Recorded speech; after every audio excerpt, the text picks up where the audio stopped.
은혜 받으실 하나님의 말씀은 마태복음 8장 1절부터 4절까지 우리 한 목소리로 있습니다. 예수께서 산에서 내려오시니 수많은 무리가 따르니라. 한 나병 환자가 나와 절하며 이르되 주여 원하시면 저를 깨끗하게 하실 수 있나이다 하거늘 예수께서 손을 내밀어 그에게 대시며 이르시되 내가 원하노니 깨끗함을 받으라 하시니 즉시 그의 나병이 깨끗하여 진지라. 예수께서 이르시되 삼가 아무에게도 이르지 말고 다만 가서 제사장에게 몸을 보이고 모세가 명한 예물을 드려 그들에게 입증하라 하시니라. 아멘. 할렐루야. 우리도 한번 선포합시다. 곡식이 익는 과정을 우리가 성숙된다고 그럽니다.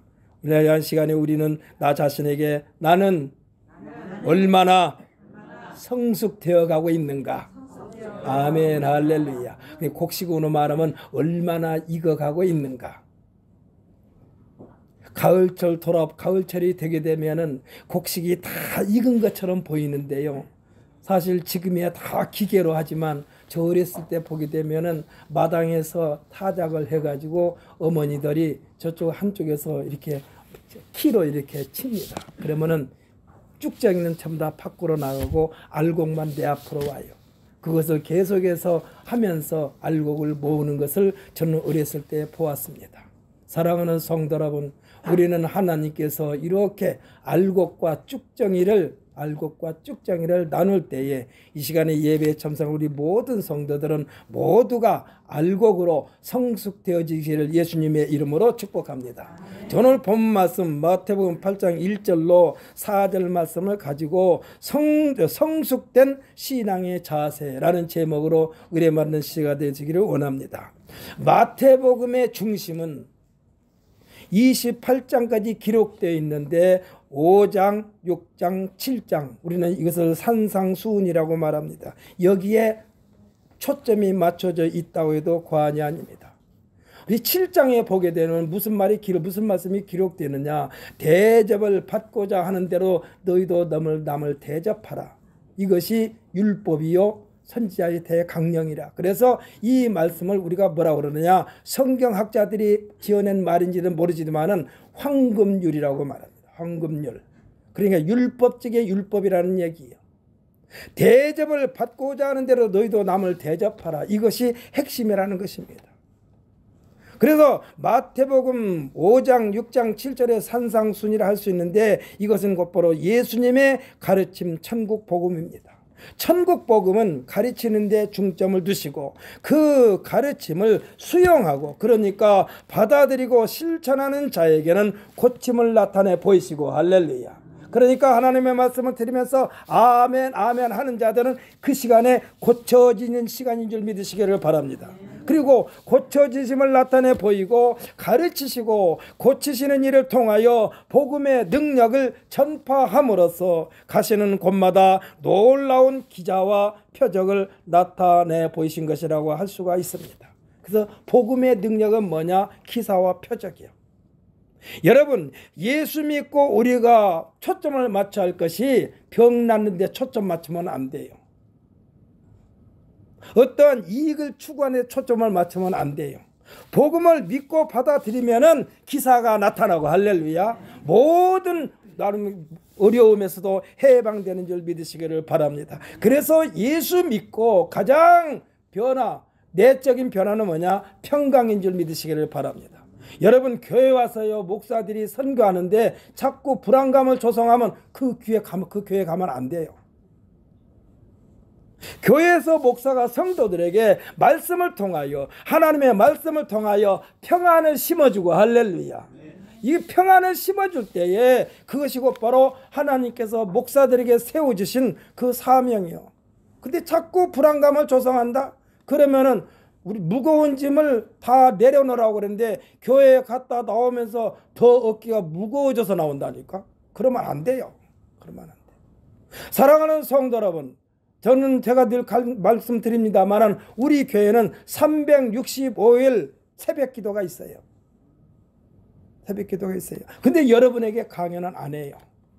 여기서 있는 이 목사와 사모는 꼭 해요. 어떤 일이 있더라도. 그래서 아무리 누가 공짜로 성지순례를 보내준다 해도 못 가요. 안 가요. 왜? 하나님과의 약속이기 때문에. 성지순례 가면 뭐합니까? 성지순례 갔다 오는 사람들이 성지순례 가기 전과 성지순례를 하고 온 뒤에 신앙이 완전히 색깔이 바뀌어야 되거든요. 그렇지 않습니까? 가서 감동을 받았으니까. 그런데 옛날 모습 그대로면 성지순례 가나 마나요. 어떤 사람이요 이런 말을 했대요. 서울 가면 남대문이 있지. 국보 1호지. 아주 맞지. 남대문 문턱이 뭘로 됐는지 아냐? 근데 서울 사는 사람들은 한 번도 그걸 확인을 안 해봤어. 그냥 남대문 왔다 갔다 봤어. 근데 서울 갔다 오지 않는 사람이 뭐라고 그랬느냐? 남대문 문턱이 은행나무로 돼 있대. 그러니까 서울서 산 사람, 서울서 갔다 온 사람은 글쎄 은행나무인가? 나는 잘 모르겠는데 끝까지 은행나무로 돼 있다고 그러니까 진짜 은행나무로 돼 있는 줄 알았어요. 그래서 한 번은 그 말이 기억나가지고 남대문을 지나가다가 거기서 내려가지고 보니까 문턱 자체가 없어. 그냥 뻥 뚫려 있어. 생각해 보십시오. 우리가 서울 4대 문안이라고 그러는데 그 문이 말하자면 쉽게 말하면 한양을 드나드는 문인데 문턱이 있으면 어떻게 말이 지나가기가 좋고 수레가 지나기가 있을 수 있겠어요. 문턱이 없어요. 근데 서울 갔다 오지 않는 사람이 계속해서 은행나무로 돼 있다고 그러니까 진짜 은행나무로 돼 있나 하고 확인해보니까 문턱 자체가 없어. 제가 언젠가도 말씀드렸죠. 제 고향이 전라북도 남원이에요.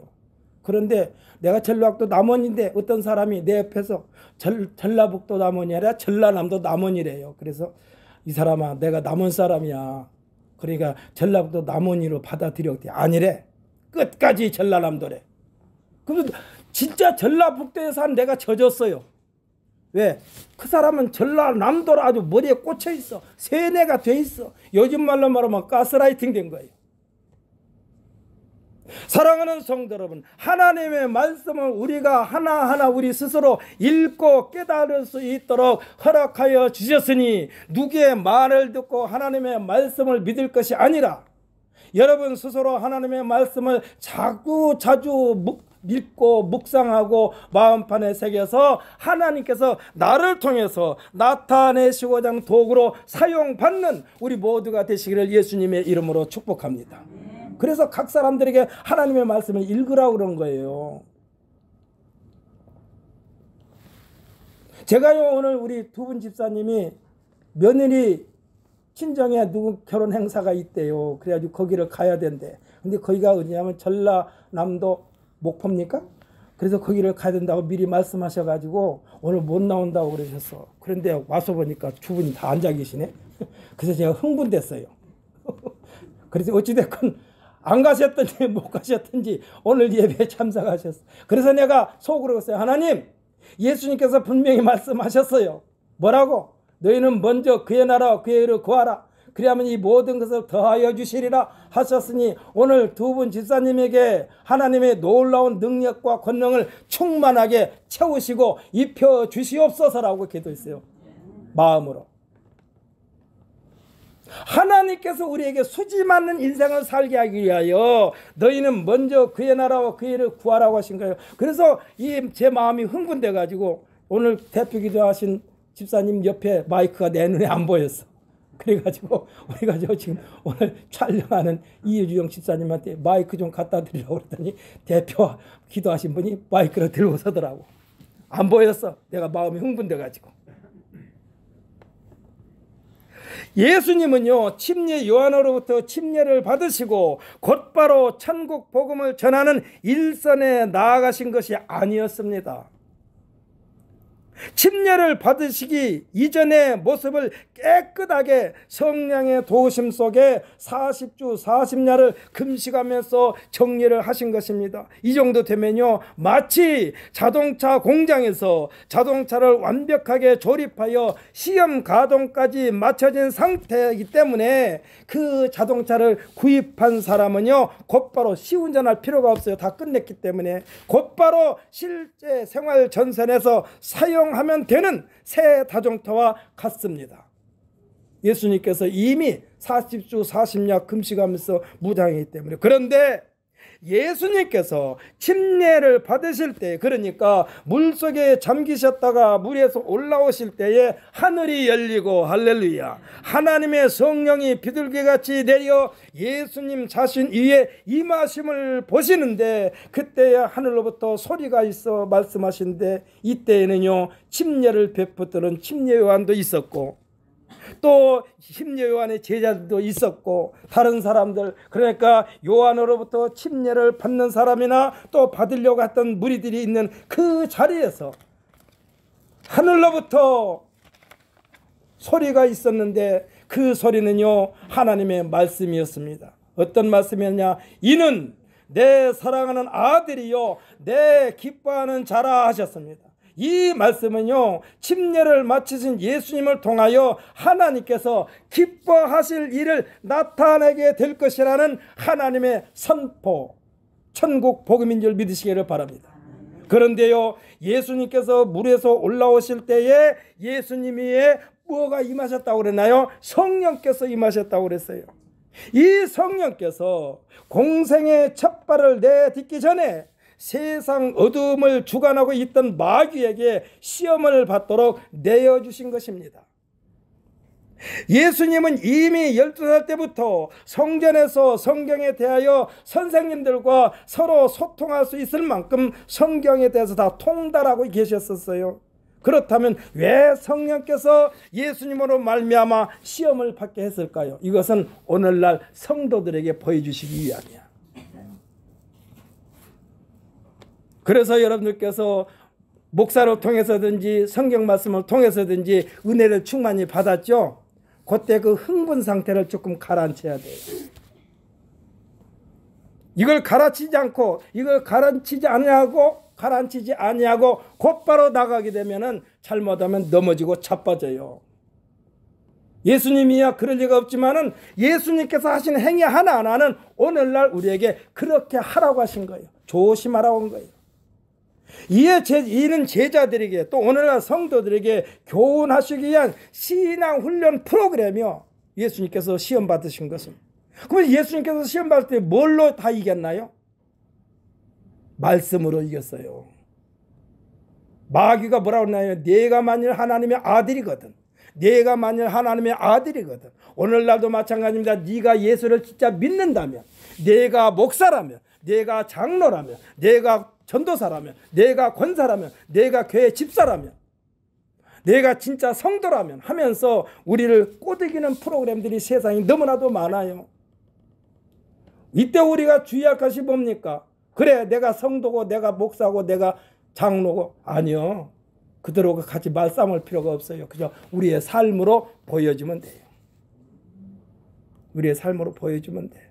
절대로 악한 원수마귀 사탄의 세력은요 우리보다 어떻게 보면 이 수준이 한 단계 위라고 해도 반이 아니에요. 왜?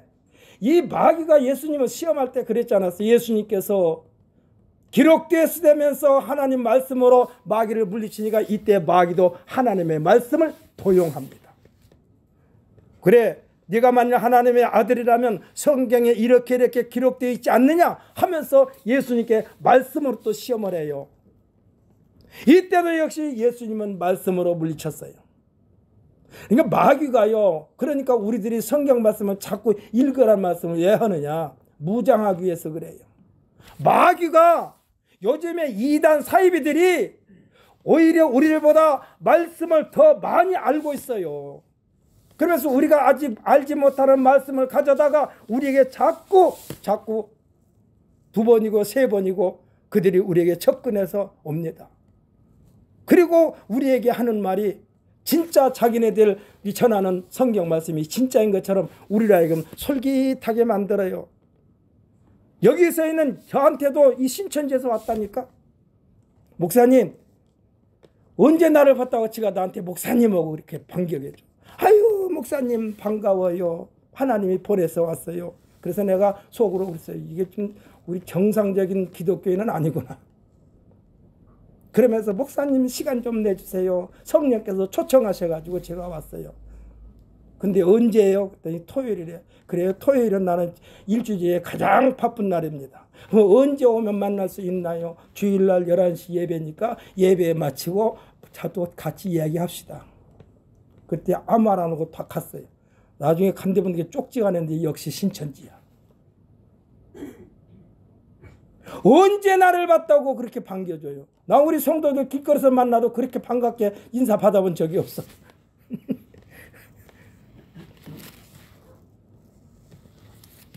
그러니까 우리가 하나님의 말씀을 늘 깊이 읽고 깨달을 이유가 여기에 있어요. 사탄, 마귀, 이단, 사이비가 하나님의 말씀에 대하여 더 잘 알아요.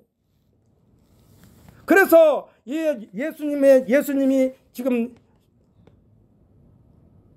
성령에 이끌려서 시험 받는 것은 오늘날 성도들에게 교훈하시기 위한 신앙 훈련 프로그램이에요. 사도 바울은 이에 대하여 뭐라고 그러냐? 자고하지 않게 하시려는 또 하나의 하나님의 은혜라고도 했어요. 왜? 사도 바울이 자기 자신의 약점이 있었어요. 그래가지고 그 약점, 요즘 말로 하면 육체의 어떤 병이 있었어요. 흔히 하는 말로 불치병이 걸린 거나 마찬가지. 그래서 하나님 앞에 기도했더니 하나님께서 뭐라고 그랬느냐? 내 은혜가 내게 족하도다. 너 있는 거죠. 아픈 것을 바라보고 좌절과 절망에 있지 말고 그것 보지 말고 내게 있는 것으로 나의 하나님의 영광을 위하여 사용하라는 얘기예요. 사용하라는 얘기예요. 그러면서 사도 바울 선생님이 뭐라느냐? 자고하지 않게 하려고 그랬다. 자고하지 않게 하려고. 요즘에요, 믿음이 강하다고 믿음이 좋다고 하는 사람들이 어느 순간 와르르 무너진 것을 우리들은 주위에서 참 많이 보았습니다.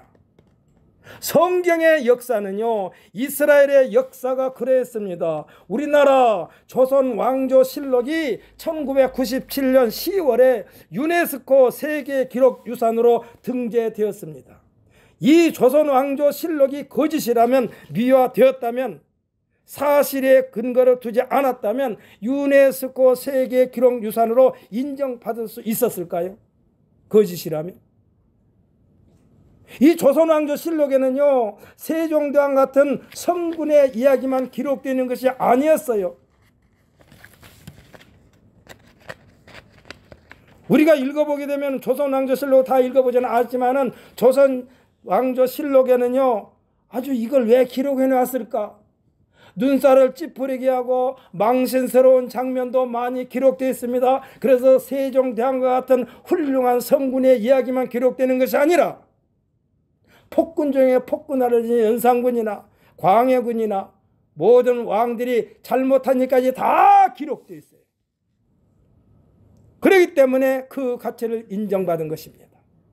우리들의 믿음의 근거, 신앙생활의 기본으로 여기면서 읽고 듣고 깨닫고 실천하기 위하여 최대한으로 노력을 기울이고 성경을 깊이 심도 있게 읽고 묵상해 보면요, 성경의 내용 중에 왜 이와 같은 내용을 기록해 놓았을까?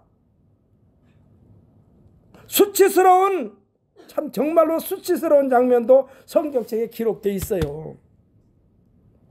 왜일까요? 사실이기 때문에 그런 줄 믿으시길 바랍니다. 성경은 사실에 근거한 거예요.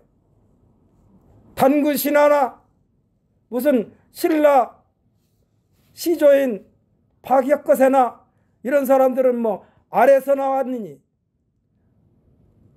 곰이 났느니 이건 다 신화예요. 신화.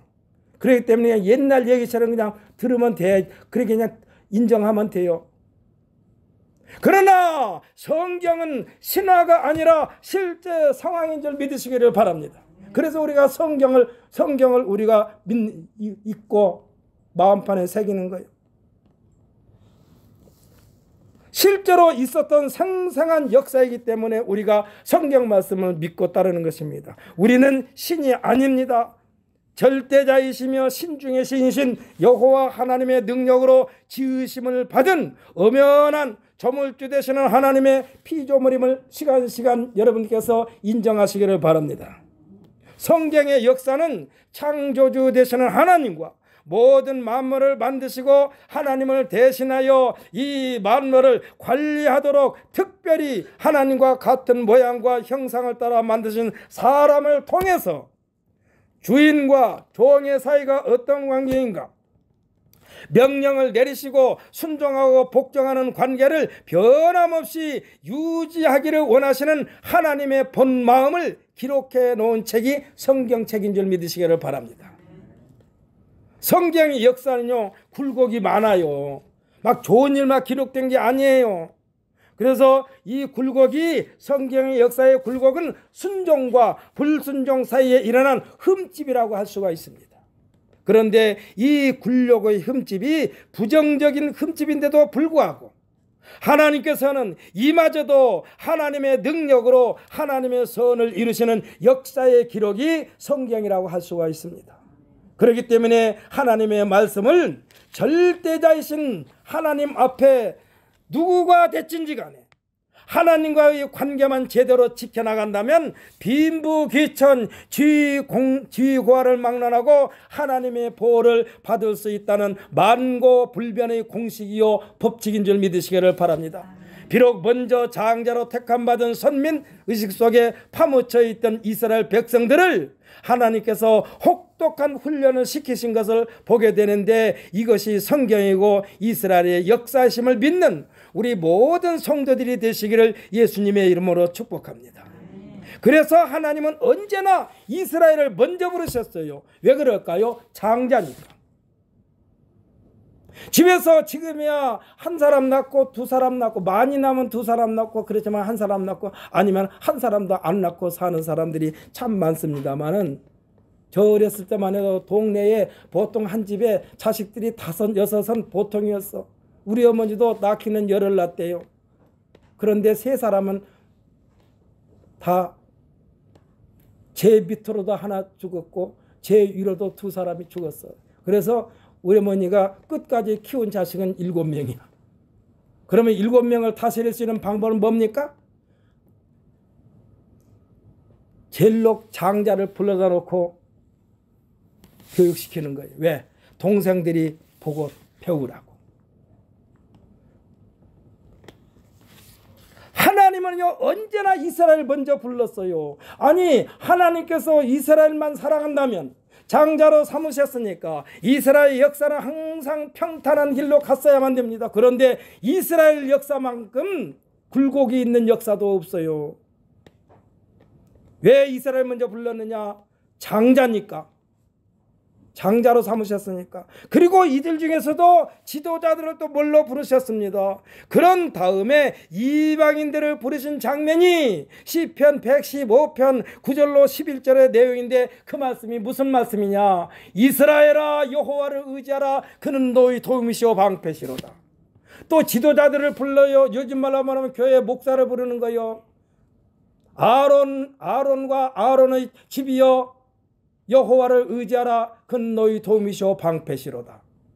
그 다음에 누구를 불렀느냐? 여호와를 경외하는 자들아. 여기서 여호와를 경외하는 자들은 누구니까? 하나님을 두려워하는 자들아. 여호와를 경외하는 자들아, 여호와를 의지하라. 그는 너희 도움이시오 방패시로다. 이 말씀은요, 장자가 됐건 누가 됐건 하나님께서 창조하신 모든 사람들을 향하여 하시는 말씀이요. 하나님은 하나님의 일을 진행시키는데 차별하지 않습니다. 믿으십니까? 이에 대하여 사도 바울 선생이 자주 활용하는 말이 있습니다. 유대인이나 헬라인이나 이방인이나 할례자나 무할례자나, 더 포괄적으로는 누구든지라는 말을 사도 바울이 자주 썼어요. 그러니까 하나님께서 온 인류에게 동일하게 눈에 보이는 편지를 주셨으니 유앙겔리온, 그것이 복음인 줄 믿으시기를 바랍니다. 이 복음의 실체가 그리스도이신 예수님이심을 믿으시기를 바랍니다. 예수를 믿는다는 것은 하나님을 믿는다는 거예요. 예수님을 믿지 않고 하나님을 믿는다는 것은 하나님께서 인정하지 않아요. 그래서 오직 예수님이야. 오직 예수님. 다른 일에는 사람들이 쇠뇌를 많이 당하는데 오직 예수님이라는 그 말에는 사람들이 자꾸 사이에 뭐를 끼려고 그래. 오직 예수님으로만 가득 채운 것이 순수한 믿음인 줄 믿으시기를 바랍니다. 그러니까 이 예수님은 얼마만큼 닮아가고 있느냐, 이것이 신앙의 성숙의 척도가 되는 것입니다. 하나님께서는 성도들에게 예수님을 얼마만큼 닮았느냐, 그 닮음의 크기, 그 닮음의 넓이, 그 닮음의 깊이만큼 하나님의 일에 동참시키시는데, 이에 대하여 아주 쉽게 이해하기 쉽게 예수님께서 하신 말씀이 있습니다. 뭐라고 그러냐? 내 믿음이 너를 구원하였느니라. 예수님께서 내가 너를 구원하느니라 안 했어요. 내 믿음이 너를 구원하였느니라. 또 맞습니다. 내 믿음이 크도다. 또 말씀했습니다. 내 믿음대로 될지어다입니다. 그러면서 그 믿음대로 행하여 얻어진 결과에 대하여 하나님께서 기뻐하시는데, 이 하나님의 기뻐하심을 성도들이 자주 나타내는 말이 있는데, 이것을 뭐라고 말합니까? 하나님께 영광 돌린다는 말이에요. 우리들의 믿음의 기준은 예수님이신 줄 믿으시기를 바랍니다. 동서고금을 막론하고 빈부귀천지위고하를 막론하고 동일하게 오직 그리스도 예수님이심을 믿음으로써 항상 언제나 어디서나 예수님 복음을 묵상하는 성도들이 되시기를 예수님의 이름으로 축복합니다. 왜? 예수님을 닮기 위하여. 예수님을 닮기 위하여. 이것저것 섞이면 안 돼요. 이것저것 섞이면 안 돼요. 지금이야 대부분의 사람들이 시장이나 백화점이나 마트에 가서 돈 주고 사서 조리하는 간장이 있습니다. 그렇지 않습니까? 간장. 이 간장, 순수한 한국 간장, 우리 일반 사람들이 뭐라고 말합니까? 조선 간장. 그런데요, 제 어렸을 때 보면 각 가정에서 간장 담그는 일을 굉장히 중요시했어요. 왜 그러느냐? 음식 맛을 내는데 간장이 핵심이기 때문에 그래요.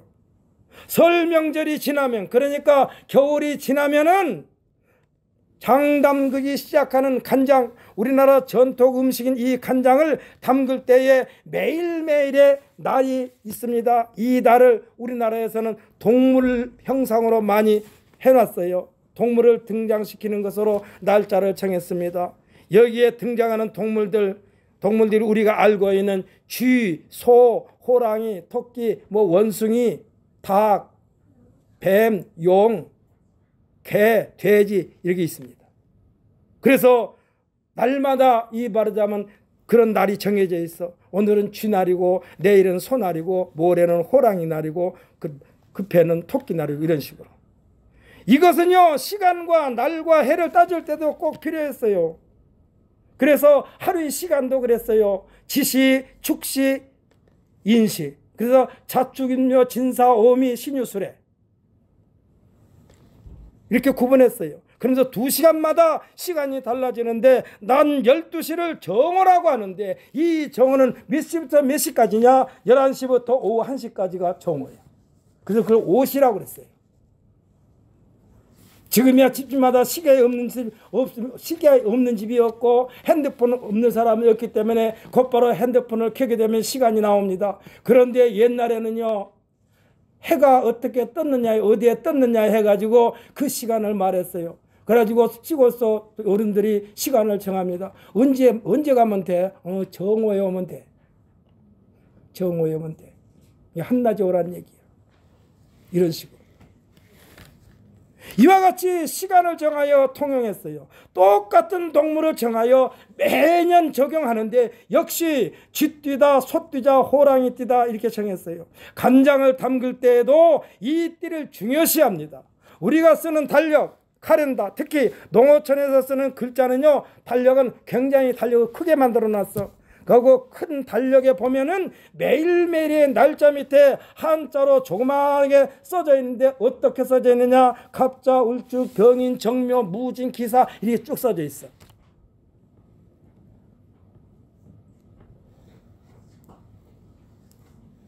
그래서 될 수 있으면 털이 나 있는 짐승의 날을 피하여 간장을 담궜어요. 풍습이지만 털 있는 날 간장을 담그면 된장과 간장에 곰팡이가 생긴다고 그래가지고 이 털 있는 날 안 담았어요. 쥐날도 털 있죠. 소날도 털이 있죠. 호랑이 날도 털이 있죠. 토끼 날도 털이 있죠. 그리고 털 없는 짐승이 뭐예요? 뱀이나 용이나. 그래서 그날 담어. 다른 날은 안 담어. 왜? 곰팡이가 낀다고. 곰팡이가 털이 숭얼숭얼하지 않습니까? 일종의 전설입니다. 왜 이렇게 정성을 들일까요? 그만큼 간장이 음식 맛을 내는데 중요하기 때문에 그렇습니다. 그래서 집집마다 오래된 간장이 있었는데 이 간장을 일명 뭐라고 그러냐? 시간장이라고 그랬어요. 시간장. 그 시간장이 중요해요.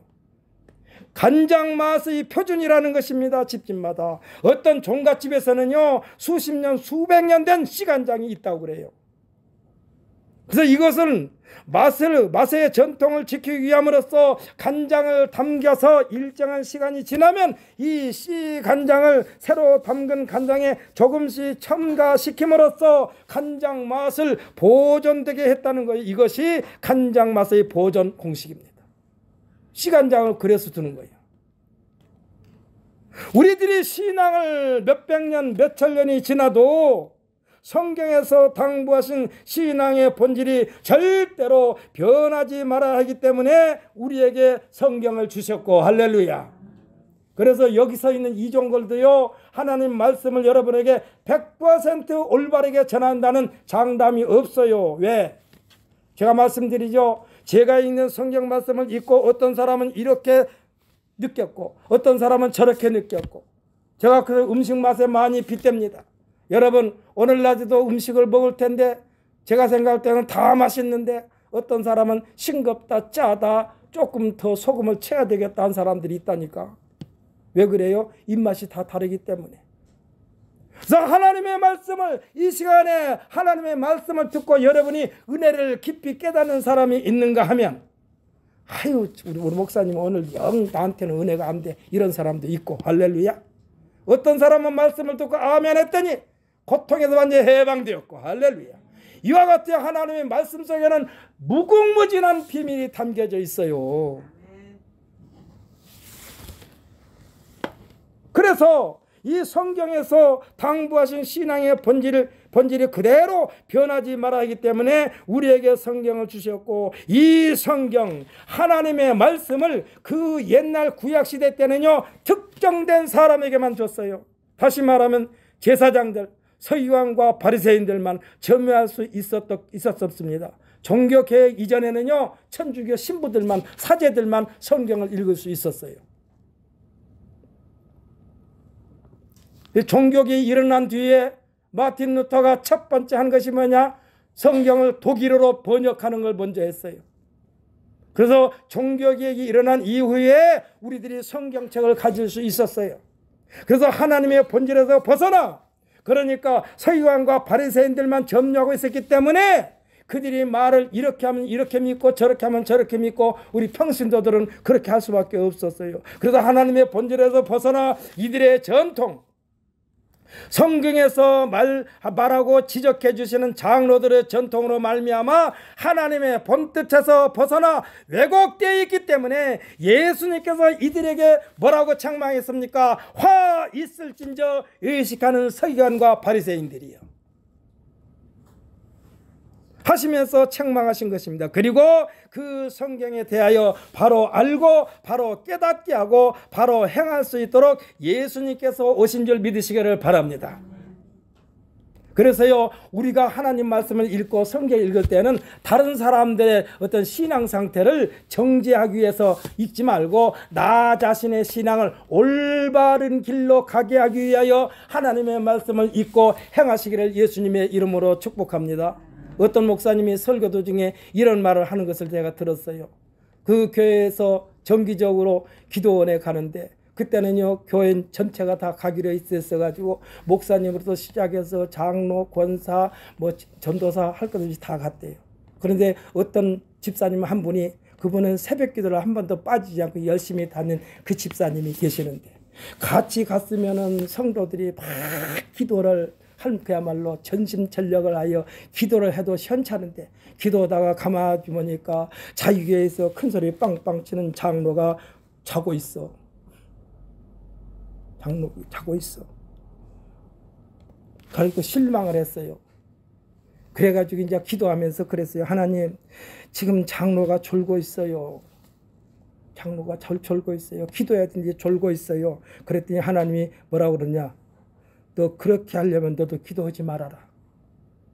너 그런 말 하려면 너 기도하지 말아라. 너도 자 그냥.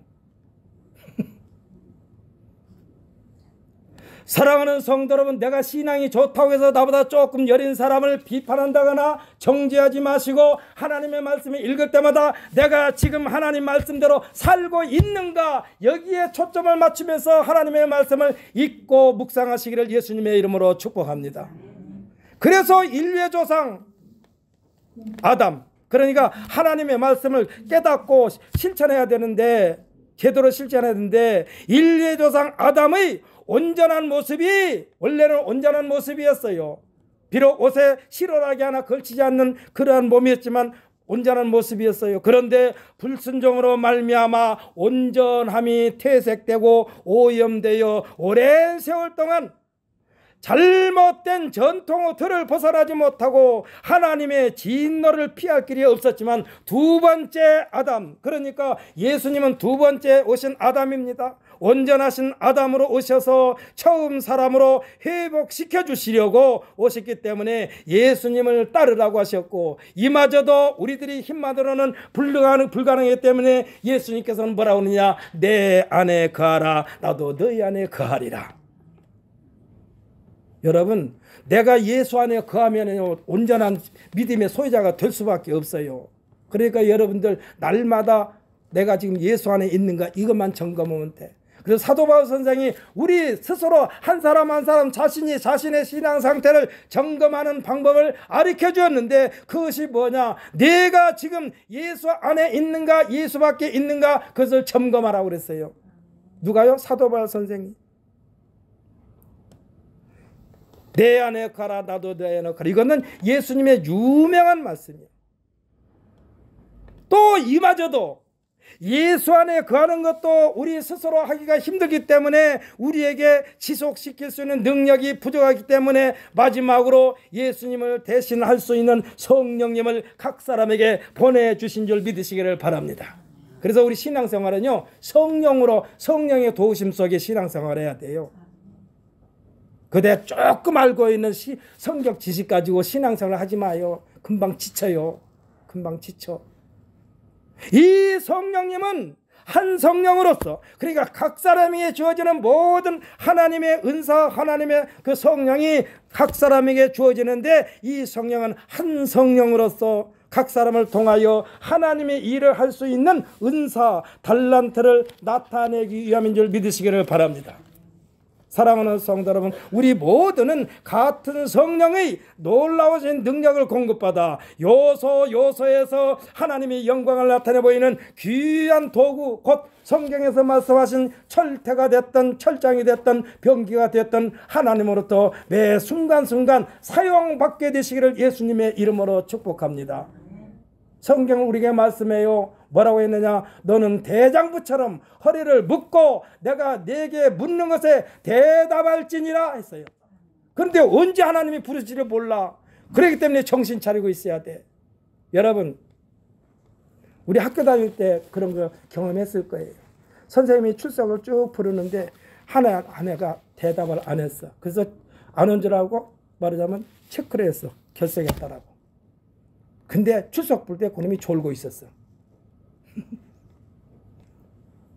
갖고 이제 보니까 선생님이 수업 시간 끝날 때 보니까 그놈이 있네. 그래서 너 왜 아까 대답 안 했냐? 졸았나 봐요. 사랑하는 성도를 하나님께서 부르실 때 대답하지 않는 것은 참석하지 않는 것과 똑같은 거예요. 그래서 우리에게 말씀하시는 거예요. 너는 대장부처럼 허리를 묶고 내가 네게 묻는 것에 대답할지니라. 이것을 항상 준비하고 있으란 얘기요. 그래서 아까도 제가 말씀드린 거가 그겁니다. 제가 새벽마다 새벽 제단을 지키기 위하여 하나님과의 약속이니까. 평신도 때도 새벽 기도를 안 빠졌는데 교회 목사가 돼가지고 새벽 기도 빼먹으면 되겠어요. 제가 교회 장로로 오래 있었던 것을 알고 있던 어떤 목사님이 제가 이제 신학교 졸업해가지고 목사 안수 받고 교회를 개척했더니 그 목사님이 나한테 하시는 말씀이 뭐라고 그러냐. 목사님, 네, 장로님으로 계실 때 평신도들의 마음을 너무나 잘 알기 때문에 아마 목회하기가 참 편할 거예요. 그러더라고. 이 말씀이 뭐예요? 성도들의 마음을 잘 헤아릴 것이다. 이 말씀이에요. 그래서 우리 교회는요, 여러분들에게 늘 말씀드리지만 주일 성수 위주로 신앙생활을 여러분에게 말씀드리는 거예요. 주일 성수. 왜? 주일날은 어떠한 일이 있다고 주일날은 빠지지 말자. 다른 날은 다 하나님께서 너희들 마음대로 사용해라. 그러나 안식일을 거룩하게 지키라. 그래서 거룩하게 지키라 뭐냐? 구별하여 지키라 이 소리야. 구별하여 지키라. 안식일을 거룩하게 구별하여 지키라. 그래서 여러분에게 저희들은 주일날 여러분이 이 예배를 꼭 참석하라고 어떻게 보면 강요를 합니다. 그러나 수요일 예배나 금요일 합심 기도회나 우리 교회는 있어요. 수요 예배도 있고 금요일 기도회도 있어요. 수요 예배는 7시 30분. 금요일 날 기도회는 9시. 그때도 여러분들께서 오시든지 안 오시든지 저와 제 아내는 같이 그 시간을 지켜요. 그런데 여러분들은 그날 지키란 말을 안 해요. 왜? 제가 해봤거든요. 평신도로 있으면서. 제가 하는 일이 아침 일찍부터 나가서 노동하는 일과 똑같아요. 땀이 여름 같은 경우는 뒤범벅이 돼요. 일 끝나고 나면 옷을 짜면은 짬이 빨래장처럼 물이 나올 만큼 흠뻑 젖어요. 그런데도 수요일날 예배 참석하기 위하여 허겁지겁 오다 보면은 이제 졸려. 예배가 아니요. 잠자는 시간이 돼버려. 그렇기 때문에 여러분에게 제가 수요일날 오라고 신신당부를 안 해. 왜? 하루 종일 열심히 일했는데 교회 여름에는 시원하게 에어컨 틀어놓으니까 잠자기 좋고 겨울에는 난로 틀어놓으니까 따뜻해서 잠자기 좋고 그래가지고 예배 시간이 아니라 잠자는 시간으로 있으면 안 되니까 여러분들 가벼운 마음으로 지내시고 할 수만 있으면 새벽 예배도 나오고 수요 예배도 나오고 금요일 예배도 나오지만은 첫 번째는 주일 성수를 꼭 하십시오라고 하는 거예요. 그래서 주일 성수가 우선이요. 주일 성수가 우선이요. 아이 성경에 십계명에도 그러지 않았어요. 안식일을 거룩하게 지키라. 엿새 동안은 내 모든 일을 할 것이나 제 7일에는 안식일인즉. 여기 안식일이 오늘날 주일날이에요. 그래서 우리는 어떻게 하면 하나님의 마음에 쏙 들을까? 그것을 어디에다 기준을 두느냐? 하나님의 말씀에 기준을 두고서 신앙생활 하시기를 예수님의 이름으로 축복합니다. 오늘 본문의 주인공 나병 환자. 이 나병 환자는요, 예수님께서 산상에서, 그러니까 제자들과 무리들을 산상에서 집중훈련, 요즘 말로 말하면 세미나를 마친 뒤에 제자들과 수많은 무리들 앞에서 천국복음 특별 세미나를 통하여 많은 은혜를 끼치고 산에서 내려오실 때에 그 내려오시는 길목에서 수많은 무리들이 지켜보고 있는 가운데 예수님 앞에 나와 예수님께 절하면서 자신의 인생을 예수님 앞에서 새롭게 출발하고 시작하고 싶었던 것입니다. 이 나병 환자의 이름이 성경에 기록될 법도 한데 왜 기록되지 않았을까요? 예나 지금이나 누가 됐든지 간에 자신의 이름이 세간에 오르락내리락, 여기에서 오르락내리락은 명예스럽지 않는 형태를 말합니다. 이에 대하여 성경은 뭐라고 그러냐? 성도들을 너희들의 삶이 세상에 속담거리가 되지 않게 하라고 그랬어요. 속담거리가 되지 않게 하라. 요즘 말로 말하면 우리 신광순복의 성도들 어디 가서든지 예수 믿는 것들이 할 때 그 속에 포함되지 않기를 예수님의 이름으로 축복합니다. 예수 믿는 것들이, 교회 다니는 것들이 이런 것이 속담거리예요. 그러니까 지금 이 나병 환자 이름은 성경에 기록되어 있지 않았어요. 그 어마어마한 믿음을 고백했는데도 속담거리가 되지 않게 하려고 누구에게? 그 후손들에게. 그럴 거 아니요. 그 후손들 가운데 훌륭한 사람이 되었는데 그 선조 중에 그 나병 환자가 있었다면, 야, 너네 할아버지가 옛날에 나병 환자였다며? 그 듣기 좋아하는 후손이 어디가 있어? 그런 속담거리가 되지 않게 하려고 하나님의 그야말로 사려 깊은 배려라고 저는 생각을 합니다. 이 나병한 자는요, 산상수훈에 참여했던 제자들이나 수많은 무리들보다 예수님에 대한 믿음이 확고부동했습니다. 믿으십니까? 확고부동했어요. 그래서 예수님께서 말씀하신 큰 믿음의 소유자, 신실한 믿음의 소유자임을 고백하고 있습니다. 성경에는요, 자신의 믿음에 대하여 하나님께 소원을 아뢰면서 하나님께서, 그러니까 주께서 좋게 여기시거든 저의 소원을 들어주시옵소서 장면이 나오는데, 느헤미야서 2장 7절과 에스라서 5장 17절에서 말하기를, 간구하기를 내가 또 왕에게 아뢰되 왕이 만일 좋게 여기시거든 하면서 자기 소원을 아뢰는 장면이 나옵니다. 이는요, 내가 가지고 있는, 내가 바라고 있는 내용에 대하여 결정권자가 살피시고 충분히 흡족하게 여기실 것이라는 신뢰 속에 철저하게 준비된 내용임을 고백하고 있어요. 오늘 주인공 나병 환자는요, 당시의 사회 관례상 나병 환자는 사람들 앞에 나서면 안 되는 전통이 있었어요. 그래서 뒤집어 쓰고 다녔어요. 자기 몸 전체를 다 가리고 눈만 조금 보이게 하고. 그리고 사람들이 오면은 그랬습니다. 부정하다, 부정하다. 이 말은 뭐예요? 나는 나병 환자 걸린 사람이니까 내 옆에 오지 마세요라는 그런 거를 자기 스스로 바리케이트를 친 거예요. 부정하다, 부정하다. 사람들이 접근을 스스로 막으면서 살아야 되는 사회적 관례 전통에서, 그러나 이 나병 환자는 마치 에스더가 왕 앞에 죽으면 죽으리라 일사각오의 정신으로 왕에게 나간 것과 같은 심정이었습니다. 다른 곳에서도 예수님께서는 나병 환자를 깨끗하게 고쳐주신 장면이 나오는데, 이때는요, 예수님께서 나병 환자들이 살고 있는 곳으로 예수님께서 들어가셨어요. 그리고 그들의 병을 고쳐주셨어. 그런데 오늘 본문의 나병 환자는 담대하게 예수님이 제자들과 수많은 무리들 앞으로 나아갔다고 그랬어요. 나아갔다. 이것은요, 돌에 맞아 죽을 각오로 하고 한 거예요. 왜? 당시에는요, 율법을 어기면은 다 돌로 쳐 죽여도 된다고 그랬어. 그러니까 얻어맞아 죽을 각오로 하고 나온 거예요. 그리고 그의 행동은요, 예수님께서 원하시면 무슨 일이든지 다 해결해 줄 수 있다는 믿음이고, 예수님께서 말씀하시면 순종하겠나이다, 복종하겠나이다의 신앙 고백도 포함되어 있던 거예요.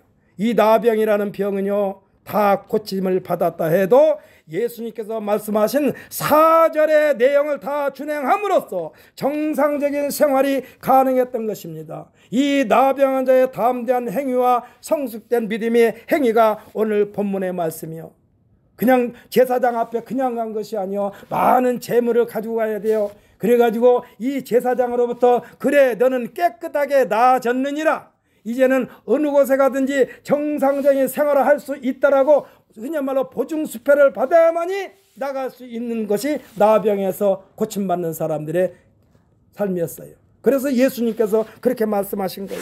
뭐라고 그랬습니까? 4절에서 예수께서 이르시되 삼가 아무에게도 이르지 말고 다만 가서, 여기서 다른 사람들이 말하지 말라고 그랬어요. 다른 사람들이 말하지 말고 다만 가서 제사장에게 내 몸을 보이고 모세가 명한 예물을 드려 그들에게 입증하라고 그랬어요. 우리 같으면요, 저 같으면 그럴 것 같아. 예수님께서 나았다고 그랬으니까 제사장한테 갈 필요 없어. 이놈아, 내가 나았다고 그랬지 않았어? 내가 다 고쳐줬잖아. 그럴 텐데 예수님은 흔히 하는 말로, 요즘 말로 말하면 현행법을 준수했다는 뜻이에요. 지도자일수록, 많은 권력을 가지고 있는 사람일수록 더욱더 법을 잘 지켜야 돼요. 법을 잘 지켜야 돼. 지금 예수님께서 지금 현행 법을 지키라고 그런 거예요. 다른 사람들이 말하지 말고 다만 가서 제사장에게 내 몸을 보이고 모세가 명한 예물을 드려 그들에게 입증하라고 했습니다. 그러니까 제사장으로부터 허락받은 이후에 실제 생활에 들어가라 이 말씀입니다. 이 나병 환자에게는요, 살 소망이 끊어진 상태였어요. 그래야지 생명은 붙어 있으나 스스로 자신을 저주하면서 살 수밖에 없었던 사람. 그러나 세상에 빛으로 오신 예수님에 대하여 예수님의 고향 사람들까지도 거부했던 예수님을, 이 나병 환자는요, 그가 예수님이 말씀하신 내가 곧 길이요 진리요 생명이라 말씀하신 예수님을 자신의 인생의 중앙에 모셔드렸다는 사실을 믿으시기를 바랍니다. 이거 신앙의 성숙이야. 이 나병 환자는 새로운 세상을 보장받았어요. 이는 예수님 당시뿐만 아니라 오늘날도 이와 같은 삶이 얼마든지 믿는 자들을 통해서 재현될 줄 믿고, 오늘 이 예배에 참석한 성도들의 삶이 새롭고 활기 넘친 삶, 나병에서 해방된 본문의 주인공처럼 감사와 찬송이 넘치는 삶이 되시기를 예수님의 이름으로 축복합니다.